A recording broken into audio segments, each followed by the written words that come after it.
This is one of the world's biggest construction projects. A $7.5 billion feat of engineering that's going to transform travel across an entire continent. Let me explain.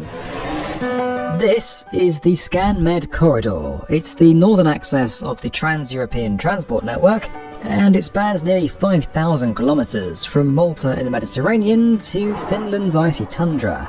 Along the way, it drills through alpine mountains and crosses the sea. The incredible feat of engineering. Probably one of its best in Sweden. This is where the... So right now, to get from Sweden down into Central Europe, you have to catch a train here at Malmö. That takes you over the Öresund crossing to Copenhagen, where you have to change onto another train that eventually takes you over to Hamburg and down into Germany. Even on a high-speed train, that takes you 5.5 hours. And for freight trains, it's even slower. Germany is Sweden's second biggest export market, so that's a huge deal. The Swedish government saw a shortcut here at the Fehmarn Belt. So they said to Denmark, we'll help you build the Öresund bridge if you look into the possibility of a new fixed link in the waters behind me. Fortunately, that request wasn't as outrageous as you might think. So here's Denmark, and this is the German island of Fehmarn, which gives the Fehmarn Belt its name. Now, there's been talk of creating a railway between Hamburg and Copenhagen since the 19th century, but nothing really happened until the 60s when a bridge was built here. That route was then extended to a new ferry port at Puttgarden, bringing trains right up to the water's edge. Amazingly, the trains were then loaded onto ferries and carried over the Fehmarn Belt and on to Denmark. The whole thing was pretty slow. Diesel trains weren't as fast as the ones we have today, and the ferry itself took around 45 minutes. For years, people talked about the idea of a fixed link between these two countries, a bridge or a tunnel. But it wasn't until Sweden threw down the gauntlet that things got really serious. It was way back in 2008 that the Danish and German governments first signed a treaty to start work on the Fehmarn Belt fixed link. There was a lot at stake. The idea was to replace the ferry with a new permanent crossing. It would have a 4-lane motorway and 2 rail lines serving both freight and high-speed passenger trains. And the whole thing would be funded by Denmark, who would also collect the toll fares and run the onshore businesses. Separately, Germany would upgrade the route from Puttgarden to Lübeck to allow for the new trains and traffic to pass through. That would also involve building another, much shorter tunnel to the German mainland here at Fehmarn Sound. It would be a once-in-a-generation upgrade of the transport network. The Hamburg to Copenhagen corridor would be transformed into a high-speed rail and road route. The Swedes would get their shortcut to the continent. A massive detour would be wiped off the ScanMed corridor, and that in turn would transform the wider Trans-European Transport Network. The only thing that stood in the way was the water. The most obvious solution was a bridge. This is what they came up with, a 3-kilometre long cable-stayed bridge sitting 65 metres above the water so that ships could still pass underneath. It probably reminds you of the Öresund Bridge, and it would have been similar, but nearly 3 times as long. And that's where the problems began. You see, the Fehmarn Belt is pretty awkward. From there to there is just under 20 kilometres, and that's further than the Öresund Bridge had to cross. Also, the depth of the water out there in the Baltic Sea is just over 40 metres, and the soil conditions aren't great for building on. That all meant the bridge would have needed spans of over 700 metres, and nothing like that has ever been built before for a combined road and rail bridge. The plan was for 3 huge pylons, each just under 300 metres tall. The foundations of those would have to be built at sea in depths of up to 25 metres. Throw in poor soil conditions and a busy shipping lane, and you have an engineer's idea of hell. Then, as you'll have gathered from my trip on the ferry, there's the wind. Now, some of the world's biggest bridges, the Öresund Bridge, the Çanakkale Bridge in Turkey, or the epic Hong Kong-Macau crossing, all share a common trait. They all, more or less, run horizontally from east to west. A bridge crossing the Fehmarn would have had to go from north to south, meaning that every train, truck, car and YouTuber trying to make a video would get battered by the prevailing winds blowing from west to east. So, after careful consideration of the risks of a cost overrun and the technical complexities of construction, the bridge was firmly ruled out. If you can't go over, you've got to go under, but it's okay, because the Fehmarn Belt is a pretty good place for a broad tunnel. That's why they're usually used for underground railways in cities, but that's also great for a place like Fehmarn, which has a delicate ecosystem that could take years to recover from all the disruption caused by building a bridge. They're expensive, but they become more economical the further you go. So the team looked into the possibility of a bored tunnel under the Fehmarn Belt. But that's who hit a snag. Bored tunnels are dug by a tunnel boring machine, or TBM. The width depends on the TBM, but something like London's New Elizabeth line used machines around 7 metres wide. They're good for something like an underground railway because you have one track per tunnel, but Fehmarn needs a railway, motorway and an access tunnel. That could mean boring 5 tunnels at 5 times the cost. And that's not all.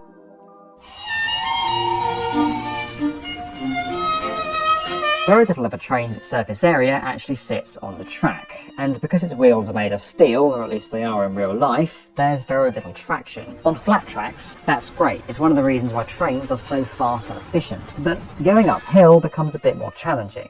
The average mainline train can drive upwards by 2.5% or 1 in 40, meaning that for every 40 metres of track, the train can move upwards by 1 metre. The Fehmarn Belt tunnel sits 40 metres deep. Any bored tunnel would have to be 10 metres below that and incredibly long in order for a train to travel into it, pass under the ocean and then successfully climb out again the other side. A shorter tunnel would create a train track that's incredibly steep, and any train probably wouldn't make it. So a bridge was too difficult, a bored tunnel was too expensive, things weren't looking good. Thankfully, there was one more option on the table. The immersed tube tunnel. Now, I know what you're thinking. Finally, another shot of Fred Mills on the beach. A freezing cold beach in the Baltic. The way this tunnel's built is actually pretty straightforward. First of all, you create your tunnel segments in a nice dry factory on the land. Then, instead of digging a deep tunnel underneath the seabed, you just dig a trench in the bottom of the seabed. Then you take your tunnel elements and lay them in one by one, seal them together as you go. Then you cover the whole thing over.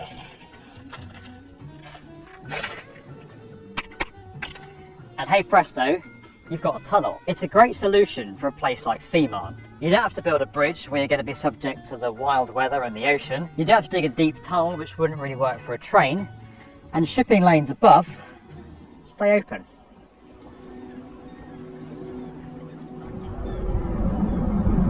Keep driving over the Öresund Bridge and you suddenly hit a man-made island and then drop down under the ocean. I'm driving under the water right now. This is very, very cool. This is the Jogden Tunnel, which is itself an IMT. It's like a preview of what's going to be built down at Fehmarn. Now, some people have asked, why go through the hassle of building a tunnel, then a man-made island, and then a bridge up here at the Öresund crossing? And it basically exists because of Copenhagen Airport, because of the restrictions to do with height around that. IMTs are usually used for fairly short distances like rivers and harbours. This is one of the longest IMTs in the world, and it's only 4 kilometres. The Fehmarn Tunnel will be 5 times longer, making it an immense feat of engineering. So, how the heck do you build something this big? Well, it all starts here. I'm currently standing in Rugbyhavn on the Danish side of the Fehmarn Belt, and on one of the biggest construction sites in Europe. It's all run by the Danish state-owned company Fehmarn AS, and this place is so big that it's taken them 2 years just to build the work area. The place is a hive of activity. There's a village for 1,300 workers, a specially built harbour for material deliveries, and the northern portal where the tunnel will come up to the surface. But the star of the show is easily the massive building behind me. This is the factory where the tunnel segments are going to be made. It's one of the biggest factories ever built in Denmark, altogether covering 500,000 square metres. That's around 200 football pitches. These buildings are vast because they need to be. The 89 enormous concrete tunnel elements that will be constructed here will each be 220 metres long and 40 metres wide. That's so they can fit 2 railway tunnels, 2 motorway tunnels and a service route all side by side. Building an IMT tunnel under the ocean works like this. Initially, the team constructed a new work harbour on the coast so that materials could be brought to the site by sea. That's enabling them to build these enormous tunnel factory buildings that will contain 6 production halls in total. Once fully up and running, these factories will be on 24 hours a day, 7 days a week, for 3.5 years. Aggregates and materials will be delivered to the work harbour and then taken by conveyor belt to the factories. In here, each of the 89 tunnel elements will be cast, but they're so big they're actually formed of 9 segments. Actually, it takes 36 hours to cast one segment. It has a very, very detailed plan. Like if you are making an enormous advanced cake, it has to be the right temperature before you go to the next layer, Yeah. Not too much, not too cold, not too hot, not too wet, not too dry. And then in 36 hours, they have made one segment, and we have to make sure that the concrete are running for all 36 hours.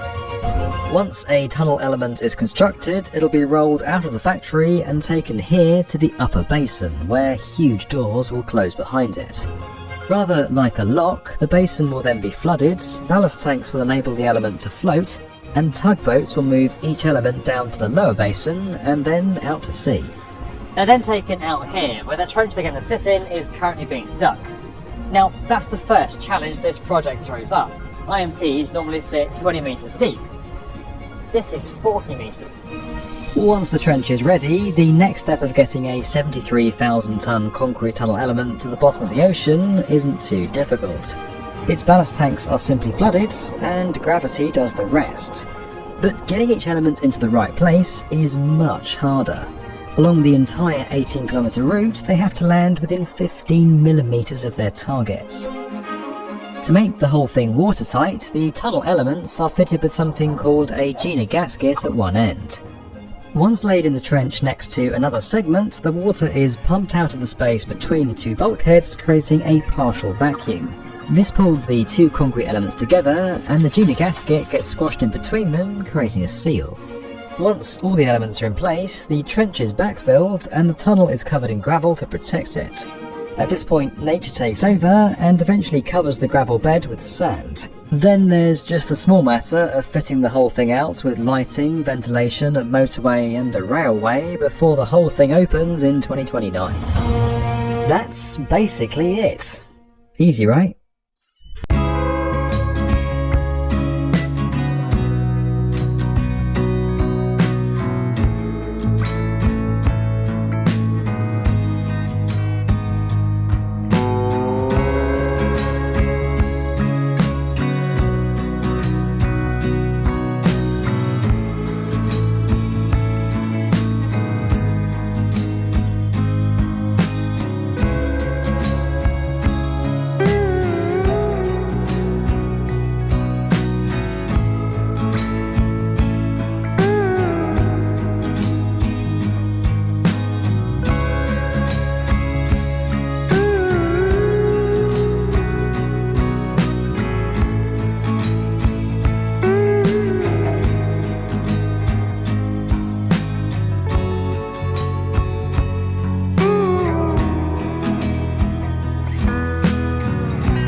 calculations are correct, but the sheer logistics of getting all these tunnel segments built and out to sea in an orchestrated way.